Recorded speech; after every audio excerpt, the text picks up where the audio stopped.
What's up? My name is Jack Murphy, and this is the 28th monthly dividend income report video where I go over what stocks been paying me dividends, my best and worst performers, and what stocks I've been buying. And I have a very big change to the portfolio coming soon, but I'll talk about that later. First, I want to go over the portfolio performance, so let's move over to that now. If we go to the portfolio performance, I had a pretty much 0% return, negative 0.3.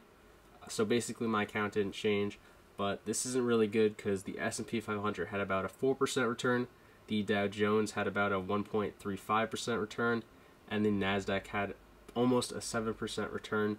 So I really underperformed this month. But this mainly just comes from the lack of growth stocks in the portfolio. So I'm going to touch on this later too, but I am going to try to incorporate more growth focused stocks in this portfolio for the future, so I'm not getting outperformed this badly by the S&P 500 and other indexes. But I'll talk about that more at the end, so let's move on to the best and worst performers. Starting off with my three best performers, Verizon was my third best at a positive 4.35% return, and then my 1 and 2 spots were tied at a 10.25% return. This was Apple and AbbVie, my two best performers in June. Going over to my three worst performers, VYM was the worst at a negative 0.45% return. Then UGI was the next biggest loser at a negative 5.76% return. And Pepsi was the worst performer at a negative 5.91% return. So those were the best and worst performers, and now let's go on to the dividend payments. My first one was on June 4th from Johnson & Johnson, where I got $3.26. Then the next day, on the 5th, I got payment from JEPI, where I got $2.16, bringing my total so far to the month to $5.42. Then on the 10th, I got a payment from Target, where I got $2.26, bringing my new total to $7.68. My next dividend payment was on the 12th from 3M, where I got $1.29, bringing my total to $8.97 so far. On the 14th, I got a payment from two monthly payers. The first one was Realty Income, where I got $3.28. And the next one is from Main Street Capital, where I got $1.20, bringing my new total so far to $13.45. On the 25th, I also got two dividend payments. The first one was from VYM, where I got $1.02, and then the next one was from Texas Roadhouse, where I got $1.22, bringing my new total so far to $15.69. On the 27th, I got a special dividend payment from Main Street Capital of $1.50, bringing my new total to $17.19. And my last dividend payment was on the 28th.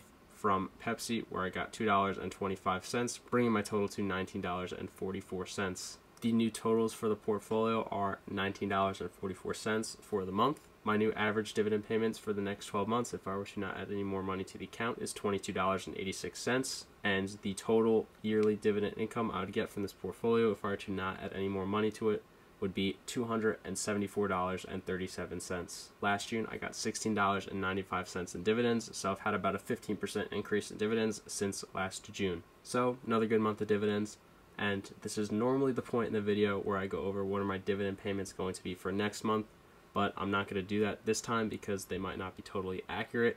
That is because I am trying to do a major or a decent portfolio recomposition this month in July. So how I'm going to do that is basically just sell off some of the positions I don't feel are as strong as the others and just move that money to current positions that I think are better long term.